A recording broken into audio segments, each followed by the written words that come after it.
Are you thinking about becoming an expat and moving overseas? And you're wondering what it takes to live in a foreign country? Well, today I'm going to share with you 5 common personality traits of expats. Living overseas is no easy feat, and it's definitely going to take a few extra personality traits if you're going to be a successful expat. But if you don't have these traits yet, don't worry about it. It's okay. There will be plenty of time for you to fine tune them when you're living overseas. I wanted to briefly introduce myself. My name is Melissa, and I have lived overseas for the past 7 years, 3.5 years in Angola, and 3 years in Argentina. And now I'm repatriated back in Texas. I spend my time writing blog posts and creating videos to help you live your best expat life. And if you're curious what I do every day, then check me out on Instagram. I share stories and posts, and you can keep up with what I've got going on a daily basis. All right, let's get into the video. So we've got 5 traits or personality characteristics that I think most expats are going to have, if not all of them. And the first one we're going to talk about today is curiosity or a desire to learn. All right, this is the best one, y'all. This one gets me so excited.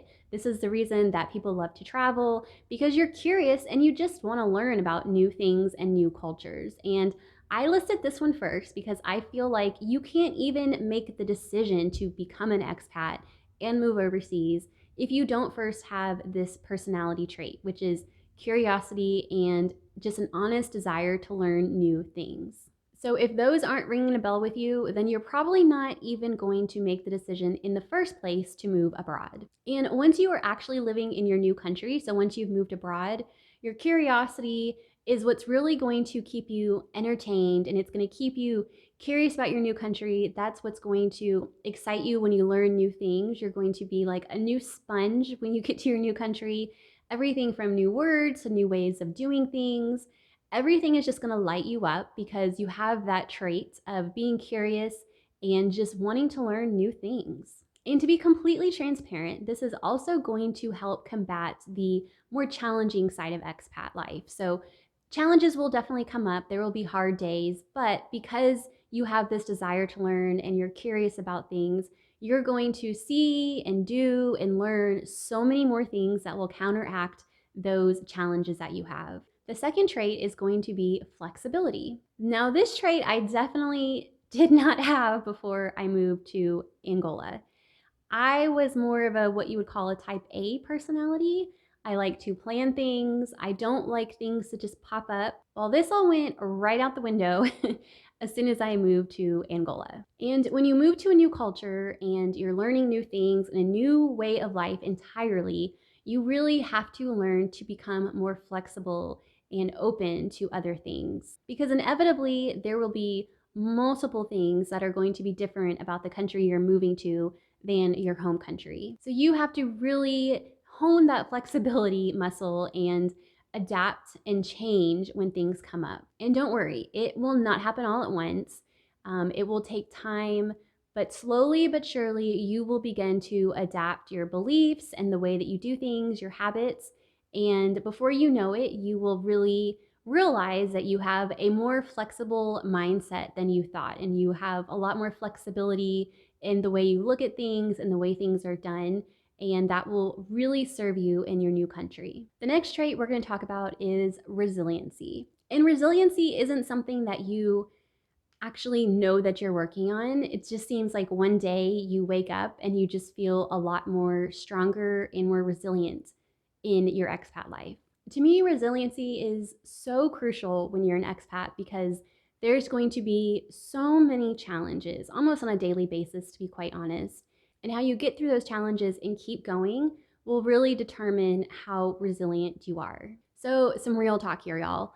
There were so many low points and so many hard days that I had that all I wanted to do was get on a plane, phone it in, and go back home and end my expat career. But we never did leave, and I would normally go to bed and wake up the next morning feeling that much more determined to figure out the problem I was having and that much more determined to have a good day. And when you make that choice over and over and over again, one day you're just going to wake up and realize Dang, I really am resilient AF.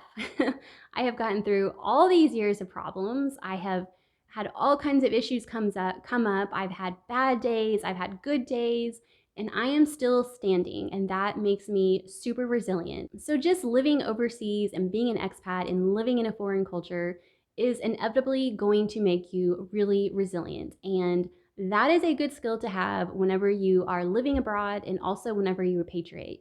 Everyone needs to be resilient. And when you get through problems and you get up and you keep going, that is what resilience is to me. Now we're going to talk about patience. All right, guys, patience is so important for expats to have. I think this is something that you're going to potentially use on a daily basis, depending on which country you live in. This can come in all different ways. I know when we first moved to Angola, the internet took months to get set up, and there would be crews come to the house and they would talk to me and they would say what they couldn't do and they would leave, and then they would come back in a week or two and then leave. And it took so much patience for those first 3 months for me to wait to have internet in the house, and that was frustrating. That was my first real lesson in patience. So, patience will manifest in so many different ways. It's a very important trait to have. And honestly, you also have to be patient with yourself and with your family or your spouse, because it is hard to get used to a new culture. And you need to have grace and patience with yourself and know that you're learning new things and it's going to take an adjustment period. So, patience all around, patience for other people, patience for society, and patience for yourself. All right, our last trait we're going to talk about today is going to be communication.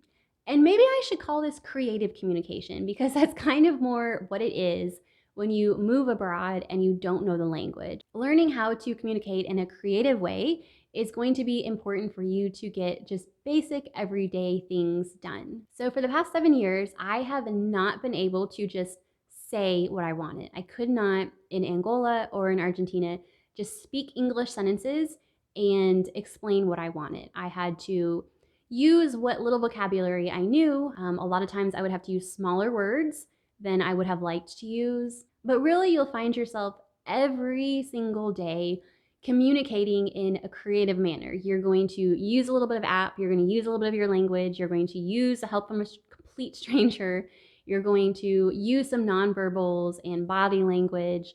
And the combination of all of that should hopefully get you through whatever issue you're facing at the time. So, all of your communication ways, whether it's verbal, nonverbal, body language, everything is going to get really refined when you're living overseas. And what I like about it is it gives you a different perspective of what it's like to have English as a second language. I think sometimes, at least in America, we kind of take for granted, well, just learn English. Everyone speaks English. And when you actually get out there in the world, you realize everyone doesn't speak English. And it kind of gives you a new perspective on what it's like to learn a new language, or what it's like to be learning a new language and really wanting someone to slow down and use smaller words and shorter sentences to get a message across. And that's something that I definitely learned being on the other end of not being strong in Portuguese and not being strong in Spanish.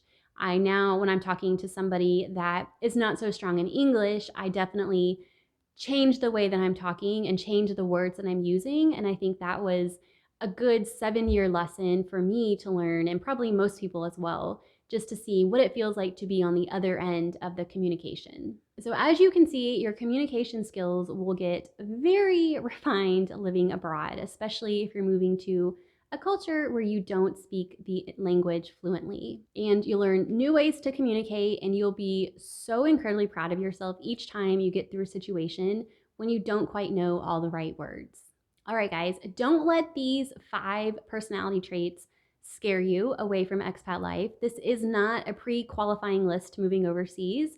It's just something that I noticed after living abroad, that most people have these skills. And if you don't have these skills, don't worry, because like I said, you will have plenty of chances while you're living overseas to hone them. All right, guys, that's all this week. Be sure to go below, hit that like button, and I'll see you back next week with another video about expat life. Bye, guys.